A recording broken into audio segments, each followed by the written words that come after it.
আজকের গুরুত্বপূর্ণ আঞ্চলিক সংবাদে সবাইকে জানাই স্বাগত। আজ হলো 15 ফেব্রুয়ারি রবিবার।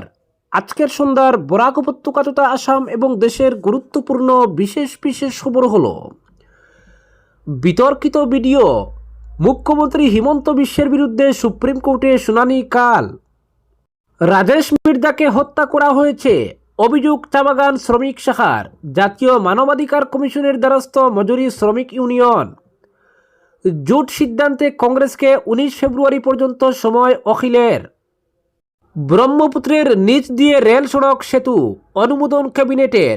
18.5 কোটি ব্যয়ে প্রকল্প, 15 কিলোমিটার দীর্ঘ সুড়ঙ্গ পথ। গ্রাহকদের ভয় দেখিয়ে স্মার্ট মিটার লাগিয়ে দিচ্ছে কোম্পানির কর্মীরা।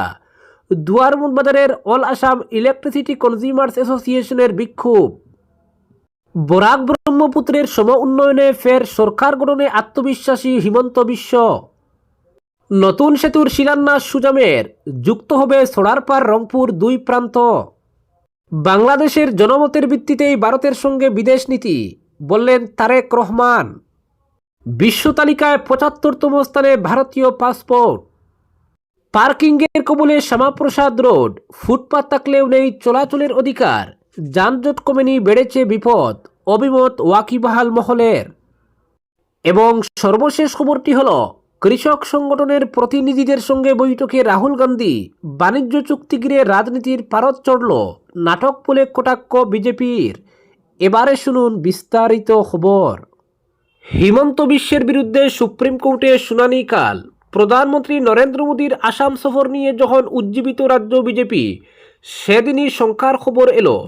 সামাজিক মাধ্যমে বিতর্কিত ভিডিও পোস্ট করার দায়ে দেশের সর্বোচ্চ আদালতের দরজায় কড়া নেড়েছিল কয়েকটি বাম দল। আর এর জেরেই শুনানি গ্রহণ করেছে সুপ্রিম কোর্ট। আগামীকাল সোমবার এই মামলার শুনানি হবে বলে শনিবার জানিয়েছে দেশের সর্বোচ্চ আদালত। গত মঙ্গলবারই এই সংক্রান্ত জনস্বার্থ মামলা গ্রহণ করেছিল দেশের সর্বোচ্চ আদালতের প্রধান বিচারপতি সূর্যকান্তের বেঞ্চ। তবে কবে শুনানি হবে তা সেদিন জানানো হয়নি। তবে শনিবার সেই মামলার শুনানির দিন জানালো সুপ্রিম কোর্ট। হিমন্ত মামলা রাখা হয়েছে সুপ্রিম কোর্টের সোমবারের শুনানির তালিকায়। আগামীকাল 16 ফেব্রুয়ারি এই মামলা শুনবে প্রধান বিচারপতি সূর্যকান্ত, বিচারপতি জয়মাল্য বাগচি ও বিচারপতি এন.বি. আঞ্জারিয়ার বেঞ্চ। সম্প্রতি মুখ্যমন্ত্রী হিমন্তের একটি ভিডিও সমাজ মাধ্যমে ছড়িয়ে পড়ে। আসাম বিজেপির সোশ্যাল মিডিয়া হ্যান্ডেল থেকে পোস্ট হওয়া ওই ভিডিওকে কেন্দ্র করেই বিতর্কের সূত্রপাত। সেই ভিডিওতে দেখা গিয়েছে মুসলমান মানুষের পোশাকে আসাম প্রদেশ কংগ্রেস কমিটির সভাপতি গৌরব গগৈ এবং তার পাশে দাঁড়িয়ে থাকা এক মিয়া মুসলিম ব্যক্তিকে লক্ষ্য করে বন্দুক থেকে গুলি চালাচ্ছেন হিমন্ত। এতে লেখা ছিল পয়েন্ট ব্ল্যাঙ্ক রেঞ্জ। ভিডিওর শেষে কাউবয়ের পোশাকে হিমন্তকে দেখানো হয়েছিল। তবে বিতর্ক শুরু হতেই সমাজ মাধ্যম থেকে ওই ভিডিওটি সরিয়ে দেয় বিজেপি। এমনকি দলের সামাজিক মাধ্যমের এক শীর্ষ কর্তাকেও দায়িত্ব থেকে অব্যাহতি দেওয়া হয়। কিন্তু তারপরেও বিতর্ক পিছু ছাড়েনি। একদল বামপন্থী নেতা হিমন্তর বিরুদ্ধে জনস্বার্থ মামলা করেন। গত মঙ্গলবার সেই মামলা গ্রহণ করলেও প্রধান বিচারপতির প্রশ্নের মুখে পড়েন মামলাকারীরা। এই আর্জির শুনানির সময়ে প্রধান বিচারপতি সূর্যকান্তের তাৎপর্যপূর্ণ মন্তব্য ছিল, যখনই নির্বাচনের সময় গনিয়ে আসে তখন এর একটা বড় অংশই সুপ্রিম কোর্টে লড়া হচ্ছে। ওই ভিডিওর উল্লেখ করে জনস্বার্থ মামলায় বলা হয়, সংখ্যালঘু সম্প্রদায়ের বিরুদ্ধে হিংসায় প্ররোচনা দিয়ে রাজ্যের মুখ্যমন্ত্রী এমন একটি ভিডিও জারি করেছিলেন। আসামের মুখ্যমন্ত্রী এমনটা করে দেশের সংবিধানের সরাসরি লঙ্ঘন করছেন বলে অভিযোগ করা হয়। বলা হয় প্রায় প্রতিদিনই মিয়া মুসলিমদের নিয়ে তিনি ঘৃণা ভাষণ দিচ্ছেন এবং তাদের বিরুদ্ধে মানুষকে প্ররোচিত করছেন, যা তার সাংবিধানিক পদের সরাসরি লঙ্ঘন। আবেদনে বলা হয়, আমরা যদি এও ধরে নেই যে আসামের মুখ্যমন্ত্রী অবৈধ অনুপ্রবেশকারীদের টার্গেট করে এসব কথা বলছেন, তাও কিন্তু দেশের আইন সমর্থন করে না। এমন অবৈধ অনুপ্রবেশের বিরুদ্ধে দেশে প্রতিষ্ঠিত আইন রয়েছে, সেই অনুযায়ী সরকারকে ব্যবস্থা নিতে হয়। এর বাইরে গিয়ে কোনো পদক্ষেপ নেওয়াটা মোটেও আইনসম্মত নয়। এছাড়া শুধুমাত্র ধর্মের পরিচয়ে রাজ্যের একটি বৃহৎ সংখ্যক নাগরিকের বিরুদ্ধে প্ররোচনা দেওয়া দেশের সংবিধান কোনোভাবেই মেনে নেয় না। দেশের সর্বোচ্চ আদালত মামলাটি গ্রহণ করে জরুরি ভিত্তিতে শুনানির দিন ধার্য করায় ভোটের আগে কিছুটা অস্বস্তিতে রাজ্যের শাসক শিবির। যদি আদালত এই মামলায় কোনো বিরূপ নির্দেশ বা পর্যবেক্ষণ দেয়, তবে সরকার পক্ষ ভোটের মুখে সমস্যায় পড়বে বলে মনে করছে রাজনৈতিক মহল। পরবর্তী খবরটি হল, শিবসাগরের বিধায়ক তথা রাইজোর দলের প্রধান অখিল গগৈ কংগ্রেসের সঙ্গে জোট চূড়ান্ত করার জন্য 19 ফেব্রুয়ারিকে চূড়ান্ত সময়সীমা হিসেবে নির্ধারণ করেছেন। তার ঘোষণায় আসন্ন নির্বাচনের আগে বিরোধী শিবিরে টানাপোড়েনের স্পষ্ট ইঙ্গিত মিলছে। জোট আলোচনা নিয়ে নতুন করে হুঁশিয়ারি দিয়ে অখিল গগৈ বলেন, 19 ফেব্রুয়ারির মধ্যে যদি কোনো সমঝোতা না হয়, তাহলে রাইজোর দল এককভাবেই নির্বাচনে লড়বে। তিনি আরও জানান, আগামী 5 দিনের মধ্যে জোট না হলে 19 ফেব্রুয়ারিতেই দলীয় প্রার্থীদের নাম ও যে বিধানসভা কেন্দ্রে তারা প্রতিদ্বন্দ্বিতা করবেন তা ঘোষণা করা হবে। এই পরিস্থিতির মধ্যেই 14 ফেব্রুয়ারি বঙ্গাইগাঁও জেলার শ্রীজংগ্রাম বিধানসভা কেন্দ্রের জন্য রাইজোর দলের নির্বাচনী ইস্তাহার প্রকাশ করা হয়েছে। রাজনৈতিক মহলের মতে এটি এককভাবে নির্বাচনে যাওয়ার প্রস্তুতির স্পষ্ট ইঙ্গিত। পরবর্তী খবরটি হল, রাজেশ মির্দাকে হত্যা করা হয়েছে, অভিযোগ চা বাগান শ্রমিক শাখার। ডলু বাগানের শ্রমিক রাজেশ মির্দার মৃত্যু পুলিশ বা জেল হেফাজতে হত্যা বলে মনে করে চা বাগান শ্রমিক শাখা ও আসাম মজুরি শ্রমিক ইউনিয়নের কাচার শাখা। ন্যায় বিচার সুনিশ্চিত করতে ইউনিয়ন জাতীয় মানবাধিকার কমিশনের দ্বারস্থ হয়েছে। উপযুক্ত ক্ষতিপূরণ ও পরিবারের সদস্যদের কর্মসংস্থানের দাবি তুলেছে চা বাগান শ্রমিক শাখা। শিলচর পেনশনার্স ভবনে আয়োজিত এক সাংবাদিক সম্মেলনে ডলু চা বাগানের বাজার লাইনের বাসিন্দা রাজেশ মির্দার মৃত্যুর ন্যায় বিচার চেয়ে মুখ খুললেন শ্রমিকরা। ডলু চা বাগানের শ্রমিক শাখার সদস্য অঞ্জলি তন্তুবাই জানান, পুলিশি হেফাজতে বা জেলে পিটিয়ে হত্যা করার সব চিহ্ন শরীরে নিয়ে অকাল প্রাণ হারালেন 38 বছর বয়সী শ্রমিক রাজেশ। হেফাজতে হত্যার সন্দেহ শ্রমিকদের মনে আরও দৃঢ় হয় যখন মৃতদেহ জোর করে পরিবারের সদস্যদের সমঝে দিতে তৎপর হয়ে ওঠে পুলিশ। এমনকি শ্রমিকরা প্রতিবাদ করতে গেলে বিনা প্ররোচনায় তাদের উপর নির্মম লাঠিচার্জ করে পুলিশ। আইনের শাসনকে বৃদ্ধাঙ্গুলি দেখিয়ে নির্বিকারে এমন অত্যাচারের দুঃসাহস কিভাবে দেখাতে পারে আইনের রক্ষকরা?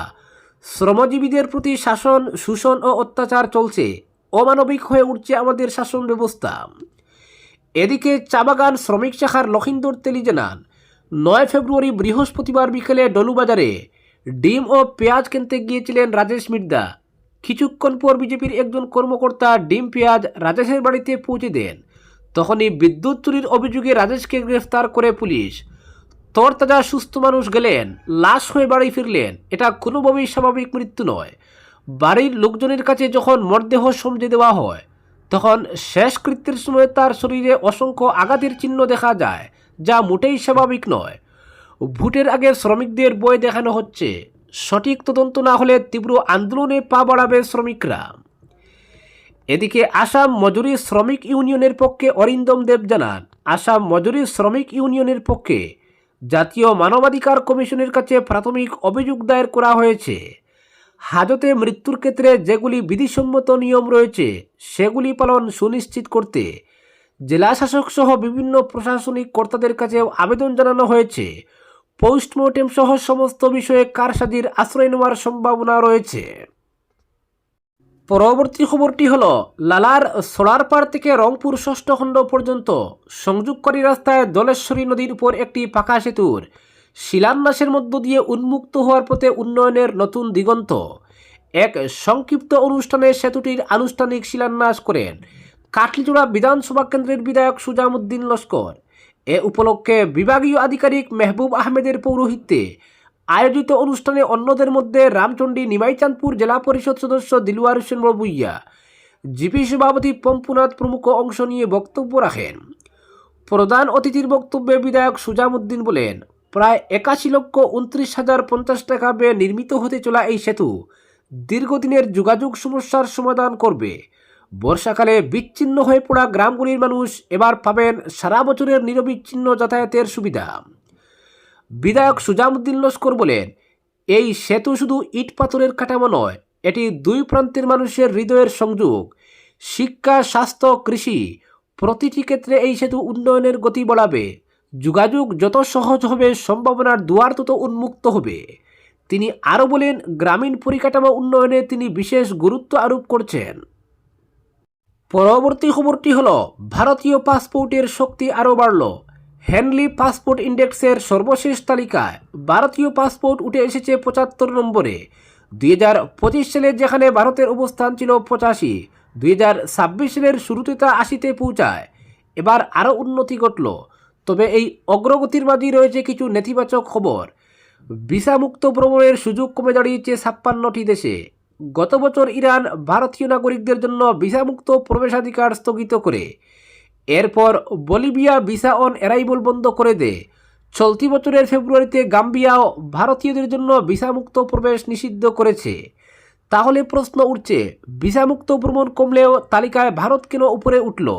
বিশেষজ্ঞরা বলছেন ভারতের পাশাপাশি আরও অনেক দেশ একই সমস্যার মুখোমুখি হয়েছে।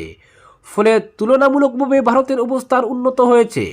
বর্তমানে ভারত 75তম স্থানে রয়েছে, আলজেরিয়া ও নাইজারের সঙ্গে সমান পয়েন্টে। হেনলি পাসপোর্ট ইন্ডেক্স মূলত নির্দিষ্ট একটি দেশের পাসপোর্ট দিয়ে কতগুলি দেশে ভিসা ছাড়া প্রবেশাধিকার পাওয়া যায় তার ভিত্তিতেই তৈরি হয়। ভিসা নীতিতে পরিবর্তন হলেই তালিকা আপডেট করা হয়। গত 19 বছর ধরে 227টি দেশ ও অঞ্চলের তথ্য বিশ্লেষণ করে এই সূচক প্রকাশ করা হচ্ছে। রাজনৈতিক মহলে এই সূচককে অনেক সময় সরকারের বিদেশ নীতির সাফল্য বা ব্যর্থতার প্রতিফলন হিসেবে দেখা হয়। অতীতে ভারতীয় পাসপোর্টের দুর্বল অবস্থান নিয়ে বিরোধীরা সমালোচনায় সরব হয়েছিল। এবার অবশ্য মোদী সরকারের সামনে পাল্টা দেওয়ার সুযোগ তৈরি হয়েছে। পরবর্তী খবরটি হলো পার্কিংয়ের কবলে শ্যামাপ্রসাদ রোড, ফুটপাত থাকলেও নেই চলাচলের অধিকার। শিলচর শহরের যানজট নিরসনে নেওয়া এক সিদ্ধান্তই এখন সাধারণ মানুষের জন্য চরম দুর্ভোগের কারণ হয়ে দাঁড়িয়েছে। শহরের ব্যস্ততম এলাকা শ্যামাপ্রসাদ রোড ওয়ান ওয়ে করা হলেও সেই ব্যবস্থার সুযোগ নিয়ে ফুটপাত দখল করে পার্কিং জোন চালু হওয়ায় কার্যত বিপর্যস্ত হয়ে পড়েছে পথচারীদের স্বাভাবিক চলাচল। অভিযোগ, আগের পৌরসভা আমলেই এই রাস্তায় পার্কিং জোন চালু করা হয়েছিল। পৌরসভা থেকে পৌর নিগমে প্রশাসনিক রূপান্তর ঘটলেও সেই অনিয়ম আজও বহাল। ফলস্বরূপ যেখানে পথচারীদের নিরাপদ চলাচলের জন্য ফুটপাত থাকা উচিত ছিল, সেখানে দাঁড়িয়ে থাকছে সারি সারি গাড়ি। গাড়ির চাপে ফুটপাতের টাইলস ভেঙে চুরমার, কোথাও কোথাও আবার স্ল্যাব ভেঙে চুরমার, যা যে কোনো মুহূর্তে বড় দুর্ঘটনার আশঙ্কা তৈরি করছে। এই পরিস্থিতি নিয়ে তীব্র ক্ষোভ প্রকাশ করেছেন প্রবীণ নাগরিক ও বিশিষ্ট শিক্ষাবিদ অধ্যাপক দিলীপ কুমার দে। তার কথায়, শিলচরের রাস্তাঘাট এমনিতেই সংকীর্ণ, তার উপর যেখানে ফুটপাত রয়েছে সেখানেই পার্কিং জোন করা হলে সাধারণ মানুষ হাঁটবে কোথায়? তিনি জানান, পার্কিং করা গাড়ির চাকা নিয়মিত ফুটপাতের উপর উঠে পড়ায় একাংশ সম্পূর্ণ দখল হয়ে যাচ্ছে। ফলে বয়স্ক মানুষ, মহিলা ও শিশুরা সবচেয়ে বেশি সমস্যার মুখে পড়ছেন। অধ্যাপক দে আরও বলেন, গাড়ির চাকার আঘাতে ফুটপাতের টাইলস ভেঙে গিয়ে অনেক জায়গায় বিপজ্জনক গর্তের সৃষ্টি হয়েছে। তার বাসায় কিছু অংশে ফুটপাত এখন রীতিমতো মরণ ফাঁদে পরিণত হয়েছে। অবিলম্বে শ্যামাপ্রসাদ রোড থেকে পার্কিং ব্যবস্থা তুলে নিয়ে ফুটপাত সংস্কারের জোরালো দাবি জানান তিনি। উল্লেখযোগ্য বিষয় হলো, এই রাস্তায় অবস্থিত একাধিক গুরুত্বপূর্ণ শিক্ষা প্রতিষ্ঠান, ওমেন্স কলেজ, চুটিলাল শেঠ ইনস্টিটিউট ও হিন্দি স্কুল। প্রতিদিন শত শত পড়ুয়া এই পথ দিয়ে যাতায়াত করে। ফুটপাত দখল ও ভাঙ্গাচুরা অবস্থার কারণে ছাত্রছাত্রীদের জীবনের ঝুঁকি নিয়ে রাস্তায় নামতে হচ্ছে। এতে অভিভাবকদের মধ্যেও ক্রমশ বাড়ছে উদ্বেগ ও ক্ষোভ। পরবর্তী খবরটি হলো, কৃষক সংগঠনের প্রতিনিধিদের সঙ্গে বৈঠকে রাহুল গান্ধী, বাণিজ্য চুক্তি নিয়ে রাজনীতির পারদ চড়ল, নাটক বলে কটাক্ষ বিজেপির। ভারত মার্কিন বাণিজ্য চুক্তি ঘিরে দেশ জুড়ে রাজনৈতিক বিতর্ক তীব্রতর হয়েছে। শনিবার দেশের 17টি কৃষক সংগঠনের প্রতিনিধিদের সঙ্গে বৈঠক করেন লোকসভার বিরোধী দলনেতা রাহুল গান্ধী। বৈঠকে এই চুক্তির ফলে কৃষিখাতে সম্ভাব্য প্রভাব নিয়ে উদ্বেগের কথা তুলে ধরেন সংগঠনগুলির নেতারা। অন্যদিকে রাহুলের এই পদক্ষেপকে নাটক বলে কটাক্ষ করেছে বিজেপি। সূত্রের দাবি, বৈঠকে উপস্থিত কৃষক প্রতিনিধিরা আশঙ্কা প্রকাশ করেন যে ভুট্টা, সোয়াবিন, তুলো, ফল ও বাদাম চাষিরা এই চুক্তির জেরে ক্ষতিগ্রস্ত হতে পারেন। তাদের অভিযোগ, আমদানি নীতিতে পরিবর্তন এলে দেশীয় উৎপাদকদের উপর চাপ বাড়তে পারে। সংসদেও বিষয়টি তুলে কেন্দ্রকে আক্রমণ করেছেন রাহুল। রাহুল গান্ধী কৃষকদের আশ্বস্ত করে বলেন, এই চুক্তি কৃষি আমদানির দরজা খুলে দিয়েছে এবং ভবিষ্যতে আরও ফসল এর আওতায় আসতে পারে। তিনি দেশব্যাপী আন্দোলনের প্রয়োজনীয়তার কথা উল্লেখ করেন। অন্যদিকে বিজেপি রাহুলের অবস্থানকে ভুয়ো বলে দাবি করেছে। কেন্দ্রীয় বাণিজ্য মন্ত্রী পীযূষ গোয়েলের বক্তব্য, কৃষকদের বিভ্রান্ত করাই এই বৈঠকের উদ্দেশ্য।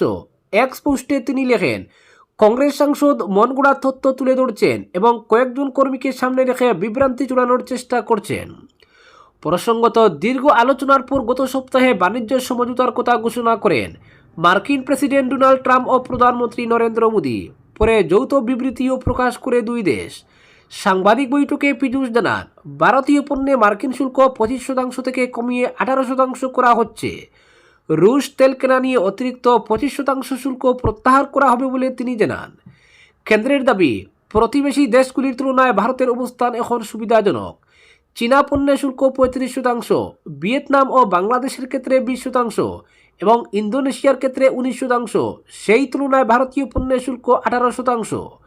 কিছু পণ্য আবার বিনা শুল্কেও রফতানি করা যাবে, যার মধ্যে স্মার্টফোন রয়েছে। কৃষিক্ষেত্র নিয়ে উদ্বেগ খারিজ করে বাণিজ্যমন্ত্রী বলেন, মশলা, চা, কফি, নারকেল তেল, কাজু, বিভিন্ন ফল ও সবজি বিনা শুল্কে আমেরিকায় রফতানি করা যাবে। একই সঙ্গে তিনি স্পষ্ট করেন, জেনেটিক্যালি পরিবর্তিত ফসল, মাংস, পোলট্রি, দুগ্ধজাত পণ্য, সোয়াবিন, ভুট্টা, চাল, গম, চিনি ও মিলেটজাত পণ্যে কোনো ছাড় দেওয়া হয়নি। অর্থাৎ কৃষিক্ষেত্র পুরোপুরি উন্মুক্ত করা হয়নি বলেই কেন্দ্রের দাবি। আজকের বিশেষ সংবাদ এখানেই সমাপ্ত।